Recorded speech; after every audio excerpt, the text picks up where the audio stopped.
Sanam ko talare johar. Tehny abo salate mitang noa gapal marabang dupurub galoj talare miting menan pera bon agu akadiya. Jahai unkina nyutum do huyuk kana manotan Kaluram Murmu tikin. Jahai do Odisha ponot Majhi Pargana Madwar nit parshat lekate mena akad kina. Ar tehny unkin ठेन kan gon badaya abo je noy je देश दिसुम रे जहाँ tina ge adibasi tothare mena akad pun santar ladka mahle muda sanam adibasi ko noy je neto na nawa serma tayom neto noa Januari masore nyel nyamok kana jahan do diku teko men ochoi a Mokor Songkranti ar adim ko manawet tabona Sakrat parab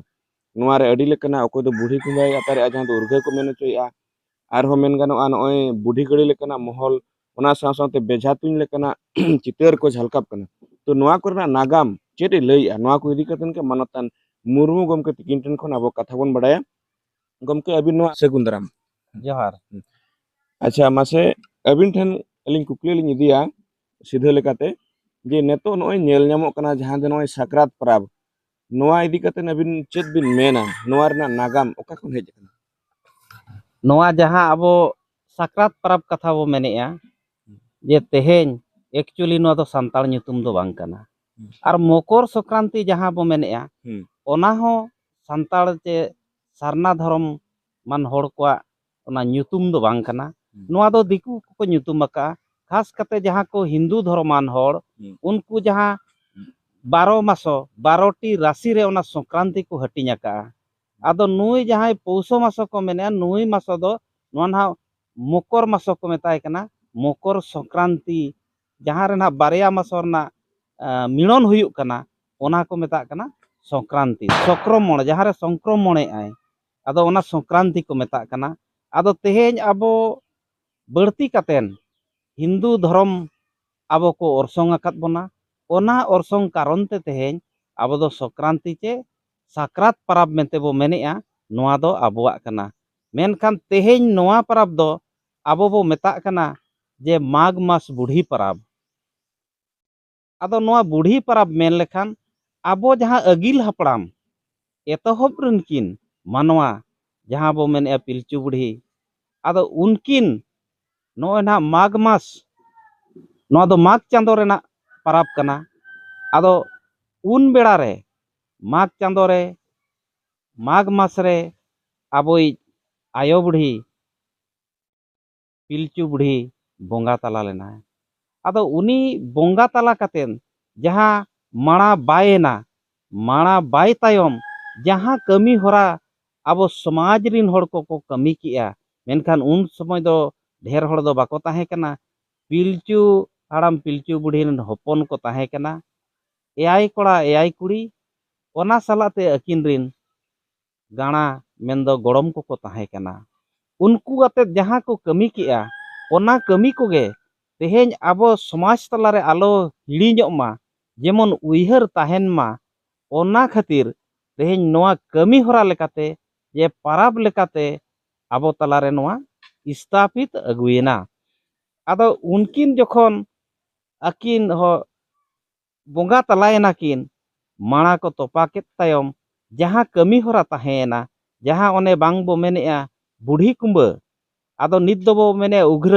आदो उघ्र दो ओना दो दिकू कथा कना मेनखान आबो ते दो ओना दो बुढ़ी कुंबा जहाँ नित हो मिद होड़े आबो समाज रिनिज बोंगा तला लेनखान ओने ना कुंबा बेनावा अतु बाहेर रे आर जहाँ गे ना ओने जिल हकू दाका अतु ओंडे दोहोआ ओना दोहो कते जखन उमुल को आदेर अगुया ओना दको जेरेदा उन जो को मेना जे मा नोय ओड़ा दुआर ताम लोग कना देला आले दो तला ओड़ा आसन तेले आदेर इदी मेया आदो ओना तला ओड़ा आसन ते जखन उनको को आदेर अगु केदेया आदो अगु केदे ताम नोय आबो नित हो ओना बो कमी कना समाज रे जे बा रोवा बो जमेया बा रोवा बो जम के तायम दो आबो मिटांग माने तेल नहान बो उमुआ जे घाट तेबन चलाआ आर ओना घाट रे नोय ना नावा लुगड़ीते आबो बन राकाब हिजुआ आर ओना जिनिस गे नुकिना नोआ जिनिस मानाव बताओ जे उनकिना नोआ कमी होरा तोराव जिनिस गे नित अब सेरमा रे मिद दिन ᱚᱱᱟ ᱵᱚᱱ ᱠᱟᱹᱢᱤ ᱠᱟᱱᱟ ᱟᱨ ᱚᱱᱟ ᱠᱟᱨᱚᱱ ᱛᱮᱜᱮ ᱱᱤᱛ ᱦᱚᱸ ᱟᱹᱰᱤᱜᱟᱱ ᱡᱟᱭᱜᱟ ᱨᱮ ᱱᱚᱣᱟ ᱧᱮᱞᱚᱜᱚᱜ ᱠᱟᱱᱟ ᱡᱮ ᱡᱟᱦᱟᱸ ᱟᱠᱷᱟᱱ ᱡᱟᱛᱨᱟ ᱦᱤᱞᱳᱜ ᱫᱚ ᱡᱟᱝ ᱵᱟᱦᱟ ᱠᱚ ᱛᱩᱯᱩᱭᱮᱜᱼᱟ ᱟᱨ ᱩᱱ ᱡᱚᱦᱚᱜ ᱫᱚ ᱡᱟᱦᱟᱸ ᱢᱟᱲᱟᱝ ᱟᱜ ᱠᱟᱛᱷᱟ ᱱᱚᱣᱟ ᱫᱚ ᱱᱟᱣᱟ ᱠᱟᱛᱷᱟ ᱠᱟᱱᱟ ᱡᱟᱝ ᱵᱟᱦᱟ ᱠᱟᱛᱷᱟ ᱫᱚ ᱩᱱ ᱥᱚᱢᱚᱭ ᱫᱚ ᱡᱟᱝ ᱵᱟᱦᱟ ᱫᱚ ᱵᱟᱭ ᱛᱟᱦᱮᱸ ᱠᱟᱱᱟ ᱱᱚᱣᱟ ᱡᱟᱝ ᱵᱟᱦᱟ ᱫᱚ ᱡᱟᱦᱟᱸ ᱦᱤᱞᱳᱜ हिंदू समाज रिन हॉड़ चे आर्य बो मेना आबो नोआ दिसोम ते को हेज एना भारत ते आदो उन खन नोआ दो आबो समाज रे हों आको नेलते चे आको आबो को गबल केत बन खन नोआ जांग बहा दो दोहयना मांग ते दो ओना दो जांग बहा दो बाय ताहे कना उन जो आबो दो उनी बो बोंगा तलायन खाने बन तोपाया तोपा तायम उमुल बो आदेरा उमुल आदेर कते बा रोंगा दाका आबो बो जोमा मेनखान ओना तायम दो आबो तेल नहान बो उमुआ तेल नहान हेज कतेन ओड़ा तेबो हेज एना भीतर रे आबो ओना तेरल दाग बन बोंगाया तो इना रेगे कमी चाबा कना ओना तेगे आबोरिन हपड़ाम को दो नोआ को मेना का जे मिद दिन रे मणि मेटावा और मिद दिन रे छुत पेड़ावा आबो दो जहां गोज एन गुरेन खान दो नोय मिद दिन रेगे जतोआ कमी चाला कान ताबोना माने सुनुम जम ठेन खन मेनखान दिकू चे एमान को दो उनको 10 दिन रे उनका को कमी कना मेनखान आबो दो मिद दिन रेगे छुत दो चाबा कना उनको दो 10 दिन ओने ना मृत्यु रेना ओना ब्रतो को मनावा आर उनका गे नोय गिदरे जनामेन खान जनाम रे हो मिद दिन रेगे आबो दो छुत हो फेड़ावा मेनखान उनी ᱧᱩᱛᱩᱢ तारा हो आबो बो ᱧᱩᱛᱩᱢ तारा दाड़ेयाय कना आदो ओना लेकाते तेहेñ नुकिना हो एतोहब मानवा नुकिना कमी होरा हो नोय आबो उमुल बो आदेरेया ओना गे ना बुढ़ी कुंबा ओना तायम जहां बौडी बो मेनेया ओना दो सोझेया का आबो कथा मेनखान बौडी दो बांगा नो दो बा मंडी जे मांग दो बा रोआ जहां बो ओरवाया जोम इंगुला ओना दो को मेता बा रोआ और जहां बो जोम उतरा ओना दो को मेता बा मंडी नोआ हो जिल और हकु जोम रेना आबो ओना प्रथा मेनाआ और नित हो ओना आबो बो कमी कान गया बौडी हिल दो सनाम होड़ जिल हकु बो कुड़ाव गया और बो जुम नुया और जहाना दोसार हिलो जहां हिलो परब बो मेनेया इना हिलो दो भीतर रे आबो ताबेन और पीठा बन बोंगा बुरुया नित हो आबो नई घाट रे ओना पीठा और ताबेन इदी कते बन बोंगा बुरुया तबे आबो बन तलाक कना आदो नोय नोआ जिनिस कना नोआ दो ताबो जहां बो मेने माघ मास बुढ़ी परब नोआ दो बुढ़ी परब कना साकरात जे मकर संक्रांति दो आबो दो बांग कना मेनखान तेहेñ उनको संक्रांति रे जहां 14 तारीख संक्रांति पड़ावेना बखान 15 तारीख संक्रांति पड़ावेना नोआ भीतर रे आबो नितो दो बो साकरातो कना एबो मकर संक्रांति कना दिकू लेका आबो बो ओरसोंग कांते उनको सलात तेबो चलाक कना और जे नोय नावा वस्त्र माने आबो साप रिया दो नोआ कना जे आबो नोय मिद होड़े गुरेन खान दुख रे जबेना उनी दुख खन आबो बो वार राकाब ए लगत दो जे ओना जहां माणा लुगड़ी प्लाट कते नावा लुगड़ी ते उनी बो राकाब ए कना और ओना खातिर तेगे आबो धर्म डाक ओंडे बो एमा धर्म डाक एम कते उनी बो राकाब केदिया देला तेहेñ दो आम दो दुख खन दो आले ले वार केत मिया समाजे वार केत मिया सावताय वार केत मिया आदो दुख रे दो आलम जबेआ आले को लेका देला जतो होड़ मिद गेबो ताहेना और ओना खातिर गे हनी ओड़ा नई ओड़ा हटिंग हपटिंग पीठा लेटो जम कथा मेना दुख देया लगते निया गे अलिnya बड़ाय लेका ते दो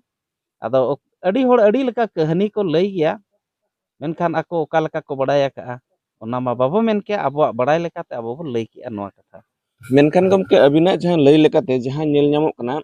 साकरात मेन दो माघ मास बुढ़ी परब जहां दो आदिम संताड़ ते होय और सीधा मेन लेखान दो गानो जे नोआ परब दो आबो एतोहब मानवा पिलचु आयो उनी बोंगायनाय उनिया जहां क्रियाक्रम मेन गानोआ उनी बाय ओना सलाते उनी ना जहां ओड़ा ते उमुला दर उनिया भांडन कमी होरा लेकान बराबरी परब कना ओना कान गया भांडान रगे ओने को कथा रे हो मेना जे सासांग दड़ी कते साकरात रे ताबेन और पीठेन जोमा आदो नोआ दो ओना कना आबो दो ओने जखन आबो ना नई तेबो चला कना उन जो दो सासांग दड़ी कते गे चला हुयुक कना नित तो बाबन दड़ी कान रे हटो रे बो तोले आ सासांग लुगड़ी आदो ओना लेका तेगे नोआ दो माने बो जाति तला कान कमी कना अच्छा गमके नोडे नोआ परब रे आरो मिटंग नोआ जिनिस नेल ᱧᱟᱢᱚᱜ कना जे नॉय ना जहाँ बेझा तुंज रना जहाँ परंपरा बांगमा प्रथा हेज अगुआ कना परब दोसार हिलो जहाँ जे बेझा तुंजो कना नोआ दो नोआ परब सला नागाम चेद लैया नोआ रना कहनी चेद कना नोआ जहाँ अबो बो मेने बुढ़ी परब सला दो बेझा तुंज दो सगई दो बनुआ नोय नोमा राजा बा कथा को लैया राज आर रानी नोआ दो कुदुम एपेसेट लेना किन ओना कारण ते ना माने नोआ रे कहनी दो ढेर दो बलिंग लई कना कारण नोआ दो चेत हो उनकाना जांग तेत दो बनुआ नोआ दो कहनी कना नोआ दो बेनाव कहनी कना नोआ कहनी रे जहाँ लका चेणे को रोड़ ओचो आकात कोआ ओना रोड़ अजिज मिसराय अंजम किया ओना कथा नुई राजाय लैया देया ताम ओना कुदुम उनी लई की आय नोकिना अकिना सपोत लेका ताहे कना लई खानेम गजिन में बाम लई खानिन गज मेया आदो ना ओने लई की आय गज केदे मेनखान नोआ दो बुढ़ी परब सला दो सगई दो लय बनुआ दो ना चेद लय के चेद कथा रे उनकिन एपेसे दो हिलान तन एपेसेट दो नोआ ताहे कना जे सेंद्रा कोड़ा को करी नगिन बिन को गज लादेया आदो उनी ना करी नगिन बिन बहो उनको सेंद्रा कोड़ा ना ओने किया सकाम रे पोटोंग कते ओना बुनुम रे को तोपाला आदो ओने ओनाय कहनिया दे ताहेन जे सेंद्रा कोड़ा चेत पोटोंग कते को तोपाला नोआम लई खान इन गजिन में और बाम लई खान दो आमिन गज मेया आदो राजा कना एनखामा रेबेन हुई कान गया आदो अजरिन मिसरा पेड़ा प्रभु जतोय जावरा केत कोआ इन मा बइन लई दाड़ेया कना एनखान इन हाए गजिन गया ओना हो मिट लेका को लैया आर मिटिज दो को लैया जे बांगा उनी ओना जहाँ को गज लादेया ओना बोहो को खंडी ला जहाँ उनी रानी दो अगु कतेन राजा हा बाहा बागान रे ओनाय रहोय कदा ओना मिटांग करी नगिन बाहा ओना नावा गे ओना बोहो खन ओपे लेना आदो इना खान माने राजा होय मेना हो इᱧᱟᱜ बागान ना बाहा जतो nyutum ᱤᱧ लई दाड़ेया एनखान नावाना जिनिस ओंडे ओपे लेना एनखान ओना रेना बाहा रेना nyutum मा बाय लई दाड़ेया कना माने एनखान करे ओना नगिन को लैया बिन बहक कोन जहाँ बाहा अमन कना ओमोना कना ओना बाहा रे nyutum लई मे हम्म आदो नोय नोंका कथा को मेना ओकारे दो बाहा अमन ओकारे दो बुनुम रे ओना तोपा हकना चेत तोपा हकना मेनखान नोआ रे चेत हो जांग तेद बोना स्पष्टो के बनुआ नो दो बेनाव कहानी कना मेनाबो सिंगरई होड़ा बेनाव कहानी नोआ मेल लेखान के शोभा मेनखान नोआ दो आबो नोआ जहां बुढ़ी आदो परब ओना सला सगे हुई दाड़े साकरात सला दो नोआ कहानी मेना गे चोंग हे चे बड़ती मा दिकु राजा को आगे प्रचार कना दिकु राजा नोंकान कहानी ताहे कान गे चोंग मेनखान नोआ दो आबोआ बुढ़ी परब सला सगई बनो मेनखान वा उन जो राजा हरावेना ओना खतना प्रतिशोध उनिया कथा प्रतिशोध। लगते उनी को बेजार को लेका को तुन गज कना तुइन गजे ओना कना परंपरा के जगु ओना परंपरा हेज अगुआ कना मेनखान आबोआ दो नोआ दो दुख समय रे कथा कना दुख समय मिटांग जीवन चेल लकाते आबो बन अंकुश दोहया माने मेंदो दुख खन बो राड़ा वारेया ओना रेना कथा कना नोआ दो अच्छा ओना सला सला तो नेल जामो कना बुढ़ी गड़ी रेनांग जहां परंपरा ओड़ा ओड़ा दुर दुर चला काते एने सरिन काते जहां कोय रेना परंपरा हे जगु कना नोआ दो नोआ परब सला सगई और नागाम चेदे मेने नोआ परब सला दो नागाम और सगई गे बनुआ नोआ गड़ी असेन दो नोआ जिनिस कना हिंदू को आबो दो महाभारत रे मेन महाभारत माने महाभारत रे को असुर केत बना और रामायण रे को हणु गड़ी केत बना आदो नुकु दो माने नोआ जहां हणु गड़ी बनाव कते नोय बो नेलेत गया ओकोय दो गोया अकन ओकोय दो चिका नोंका दुवर दुवर को कोयया आदो नोंका दो को कोया उनको जहां नीत मा ओना मा गवर्नमेंट ओनाय ब्रेक किया बाखान दो गड़ी असूल को दुवर दुवर को चला जहां दिन गे और उनको को कोया आदो नोय नोआ दो ताम ओना को ये क्या गड़ी असेन तबे नोआ दो आदिवासी चे संताड़ परंपरा रे दो नोआ गड़ी असेन दो बांग कना मेनखान नोडे आबो ठेन बोलो आकना गड़ी असेन मेनखान नोआ दो गोटा दिसम दो बनुआ तीन मारंग जगह ते चो गड़ी असेन मेना संताड़ परगना बिन मेन चे आबो आसाम सेद बिन मेन बेंगल हो तीना गान जगह नोआ गड़ी असेन दो बनुआ जहां ना उड़ीसा भोज धाड़ कुचुंग बाबन घाटी सला मेन दो सगई तोपल आकना नोआ जगह रे गड़ी असेन दो हुयुक कना अच्छा गमके आर मिटंग कथा नेल नामो कना जहां जनो साकरात परब बांगमा जहां ᱢᱟᱜᱽ ᱢᱟᱥ ᱡᱟᱦᱟᱸ ᱱᱚᱣᱟ ᱵᱩᱰᱷᱤ ᱯᱟᱨᱟᱵᱽ ᱵᱩᱰᱷᱤ ᱠᱩᱢᱵᱟᱹ ᱦᱚᱸ ᱡᱟᱦᱟᱸ ᱟᱛᱟᱨᱚᱜ ᱠᱟᱱᱟ ᱚᱱᱟ ᱯᱟᱨᱟᱵᱽ ᱵᱚᱱ ᱢᱮᱱ ᱦᱚᱪᱚᱭᱮᱫᱼᱟ ᱯᱤᱞᱪᱩ ᱵᱩᱰᱷᱤ ᱡᱟᱦᱟᱸ ᱵᱟᱭ ᱟᱡᱟᱜ ᱠᱨᱤᱭᱟᱠᱨᱚᱢ ᱨᱮᱱᱟᱜ ᱠᱟᱹᱢᱤ ᱦᱚᱨᱟ ᱱᱚᱣᱟ ᱵᱷᱟᱨᱚᱛ ᱫᱤᱥᱚᱢ ᱛᱟᱞᱟᱨᱮ ᱟᱹᱰᱤ ᱟᱭᱢᱟ ᱨᱟᱡᱽ ᱨᱮ ᱟᱹᱫᱤᱵᱟᱹᱥᱤ ᱢᱮᱱᱟᱜ ᱠᱚᱣᱟ ᱚᱱᱠᱟ ᱚᱠᱚᱭ ᱚᱠᱟ ᱯᱚᱱᱚᱛ ᱠᱚᱨᱮ ᱡᱟᱹᱥᱛᱤ ᱠᱟᱛᱮ ᱱᱚᱣᱟ ᱯᱟᱨᱟᱵᱽ ᱨᱮᱱᱟᱜ ᱯᱨᱚᱵᱷᱟᱵᱽ ᱧᱮᱞ ᱧᱟᱢᱚᱜ ᱠᱟᱱᱟ ᱟᱵᱤᱱᱟᱜ ᱵᱟᱰᱟᱭ ᱛᱮ? ᱟᱹᱞᱤᱧᱟᱜ ᱵᱟᱲᱟᱭ ᱛᱮᱫᱚ ᱵᱟᱹᱲᱛᱤ ᱠᱟᱛᱮ ᱫᱚ ᱡᱟᱦᱟᱸ ᱡᱟᱭᱜᱟ ᱨᱮ ᱢᱟᱱᱮ ᱟᱹᱫᱤᱵᱟᱹᱥᱤ ᱠᱚ ᱵᱟᱹᱲᱛᱤ ᱢᱮᱱᱟᱜ ᱵᱚᱱᱟ ᱚᱱᱟ ᱡᱟᱭᱜᱟ ᱨᱮ ᱱᱚᱣᱟ ᱫᱚ ᱧᱮᱞᱚᱜᱚᱜ ᱠᱟᱱᱟ ᱟᱨ ᱫᱤᱠᱩ ᱞᱮᱠᱟᱛᱮ ᱛᱤᱱᱟᱹᱜ ᱜᱟᱱ ᱢᱟᱱᱮ ᱨᱟᱡᱽ ᱨᱮᱦᱚᱸ ᱚᱱᱟ ᱪᱟᱞᱟᱜ ᱠᱟᱱᱟ ᱠᱷᱟᱥ ᱠᱟᱛᱮ ᱟᱵᱚ ᱵᱚ ᱢᱮᱱᱟ ᱵᱤᱦᱟᱨ ᱵᱮᱝᱜᱚᱞ ᱟᱥᱟᱢ ᱳᱰᱤᱥᱟ ঝাড়খᱚᱸᱰ ত্রিপুরা অরুণাচল অঞ্চল করে আবরিন মেনাᱜ ᱠᱚᱣᱟ ᱚᱱᱟ ᱡᱟᱭᱜᱟ ᱠᱚᱨᱮ ᱱᱚᱣᱟ ᱢᱟᱱᱟᱣ ᱠᱟᱱᱟ ᱚᱱᱟ ᱥᱟᱞᱟᱜ ᱛᱮ ᱵᱷᱟᱨᱚᱛ ᱵᱟᱦᱨᱮ ᱱᱮᱯᱟᱞ ᱵᱷᱩᱴᱟᱱ ᱵᱟᱝᱞᱟᱫᱮশ ᱠᱚᱨᱮ ᱡᱟᱦᱟᱸ ᱡᱤᱞᱟ ᱨᱮ ᱟᱵᱚ ᱥᱟᱱᱛᱟᱲ ᱦᱚᱲ ᱪᱮ ᱟᱹᱫᱤᱵᱟᱹᱥᱤ ᱦᱚᱲ ᱠᱚ ᱢᱮᱱᱟᱜ ᱠᱚᱣᱟ ᱚᱱᱟ ᱡᱟᱭᱜᱟ ᱨᱮ ᱱᱚᱣᱟ ᱠᱚᱫᱚ ᱠᱚ ᱢᱟᱱᱟᱣᱮᱫᱼᱟ ᱢᱮᱱᱠᱷᱟᱱ ᱱᱚᱣᱟ ᱜᱟᱹᱲᱤ ᱟᱥᱮᱱ ᱫᱚ ᱜᱚᱴᱟ ᱫᱚ ᱵᱟᱹᱱᱩᱜᱼᱟ ᱦᱩᱰᱤᱧ ᱡᱟᱭᱜᱟ ᱛᱮᱜᱮ ᱱᱚᱣᱟ ᱜᱟᱹᱲᱤ ᱟᱥᱮᱱ ᱠᱟᱹᱢᱤ ᱦᱚᱨᱟ ᱱᱚᱣᱟ ᱰᱤᱝᱜᱚᱨ ᱠᱟᱹᱢᱤ ᱦᱚᱨᱟ ᱫᱚ ᱦᱩᱭᱩᱜ ᱠᱟᱱᱟ ᱟᱪᱪᱷᱟ ᱜᱚᱢᱠᱮ ᱟᱨ ᱢᱤᱫᱴᱟᱝ ᱠᱟᱛᱷᱟ ᱱᱚᱰᱮ ᱧᱮᱞ ᱧᱟᱢᱚᱜ ᱠᱟᱱᱟ ᱟᱹᱫᱤᱵᱟᱹᱥᱤ ᱠᱚᱣᱟᱜ ᱡᱟᱦᱟᱸ ᱯᱟᱨᱟᱵᱽ ᱯᱩᱱᱟᱹᱭ ᱡᱟᱦᱟᱸ ᱡᱮ ᱥᱟᱨᱱᱟ ᱫᱷᱚᱨᱚᱢ ᱟᱹᱱ ᱟᱹᱨᱤᱛᱮ ᱡᱟᱦᱟᱸ ᱥᱚᱢᱟᱡᱽ ᱛᱚᱞ ᱟᱠᱟᱱᱟᱭ ᱢᱮᱱ ᱜᱟᱱᱚᱜᱼᱟ ᱥᱚᱨᱦᱟᱭ ᱦᱩᱭᱱᱟ ᱵᱟᱦᱟ ᱦᱩᱭᱱᱟ ᱢᱟᱜᱽ ᱦᱩᱭᱱᱟ ᱟᱹᱰᱤ ᱞᱮᱠᱟᱱᱟᱜ ᱵᱚᱸᱜᱟ ᱵᱩᱨᱩ ᱯᱟᱨᱟᱵᱽ ko ᱟᱹᱛᱩ ᱴᱚᱞᱟ galmarao ᱡᱟᱦᱟᱸ ᱱᱮᱰᱟ ᱜᱚᱸᱰᱟ ᱠᱟᱛᱮᱱ ᱯᱟᱨᱟᱵᱽ ᱯᱩᱱᱟᱹᱭ ᱠᱚᱠᱚ ᱜᱚᱴᱟᱭᱮᱫ ᱛᱟᱵᱚᱱᱟ ᱟᱨ ᱵᱚᱸᱜᱟ ᱵᱩᱨᱩ ᱠᱟᱹᱢᱤᱦᱚᱨᱟ ᱦᱩᱭᱩᱜ ᱠᱟᱱᱟ ᱥᱟᱠᱨᱟᱛ ᱯᱟᱨᱟᱵᱽ ᱨᱮ ᱱᱚᱣᱟ ᱞᱮᱠᱟᱱᱟᱜ ᱪᱮᱫᱟᱜ ᱵᱟᱝ ᱧᱮᱞ ᱧᱟᱢᱚᱜ ᱠᱟᱱᱟ ᱱᱚᱣᱟ ᱤᱫᱤ ᱠᱟᱛᱮ ᱪᱮᱫ ᱵᱤᱱ ᱢᱮᱱᱟ ᱱᱚᱣᱟ ᱚᱠᱟ ᱛᱤᱛᱷᱤ ᱢᱟᱱᱮ ᱚᱠᱟ ᱛᱤᱛᱷᱤ ᱞᱮᱠᱟᱛᱮ ᱦᱩᱭᱩᱜ ᱠᱟᱱᱟ? ᱟᱫᱚ ᱱᱚᱣᱟ ᱫᱚ ᱟᱵᱚ ᱫᱚ ᱱᱚᱝᱠᱟᱜ ᱠᱟᱱᱟ ᱢᱟᱜᱽ ᱢᱟᱥ ᱢᱮᱱ ᱞᱮᱠᱷᱟᱱ ᱫᱚ ᱱᱚᱣᱟ ᱠᱟᱹᱢᱤ ᱦᱚᱨᱟ ᱫᱚ ᱦᱩᱱᱟᱹᱝ ᱱᱚᱜᱼᱚᱭ ᱢᱟᱱᱮ ᱢᱩᱞᱩᱜ ᱢᱟᱜᱽ ᱢᱩᱞᱩᱜ ᱢᱤᱫ ᱢᱟᱦᱟ ᱦᱤᱞᱳᱜ ᱱᱚᱣᱟ ᱫᱚ ᱠᱟᱹᱢᱤ ᱦᱚᱨᱟ ᱮᱛᱚᱦᱚᱵᱚᱜᱼᱟ ᱢᱮᱱᱠᱷᱟन ᱵᱟᱨᱥᱤᱧ ᱨᱮ ᱦᱩᱱᱟᱹᱝ ᱱᱚᱣᱟ ᱢᱩᱪᱟᱹᱫᱚᱜᱼᱟ ᱱᱚᱣᱟ ᱢᱩᱪᱟᱹᱫ ᱮᱱ ᱛᱟᱭᱚᱢ ᱫᱚ ᱟᱨᱦᱚᱸ ᱚᱸᱰᱮ ᱚᱲᱟᱜ ᱫᱩᱣᱟᱹᱨ ᱵᱮᱱᱟᱣ ᱵᱟᱠᱷᱨᱟ ᱚᱱᱮ ᱢᱟᱜᱽ ᱪᱟᱸᱫᱳ ᱢᱩᱞᱩᱜ 5 ᱢᱟᱦᱟ ᱨᱮ ᱢᱟᱜᱽ ᱵᱚ ᱵᱚᱸᱜᱟᱭᱟ ᱟᱫᱚ ᱱᱚᱜᱼᱚᱭ ᱱᱚᱣᱟ ᱠᱟᱹᱢᱤ ᱦᱚᱨᱟ ᱱᱚᱝᱠᱟ ᱢᱟᱲᱟᱝ ᱫᱚ ᱛᱟᱦᱮᱸ ᱠᱟᱱᱟ ᱢᱮᱱᱠᱷᱟन ᱛᱮᱦᱮᱧ ᱟᱵᱚ ᱢᱟᱱᱮ ᱦᱟᱱᱛᱮ ᱱᱟᱛᱮᱭᱮᱱᱟ ᱵᱚᱱ ᱵᱟᱝᱟ ᱟᱹᱞᱤᱧᱟᱜ ᱢᱮᱱ ᱫᱚ ᱱᱚᱣᱟ ᱠᱟᱱᱟ ᱡᱟᱦᱟᱸ ᱡᱮ ᱱᱚᱣᱟ ᱱᱟᱦᱟᱜ ᱵᱩᱰᱷᱤ ᱯᱟᱨᱟᱵᱽ ᱥᱟᱠᱨᱟᱛ ᱯᱟᱨᱟᱵᱽ ᱵᱚᱱ ᱢᱮᱱ ᱦᱚᱪᱚᱭᱮᱫ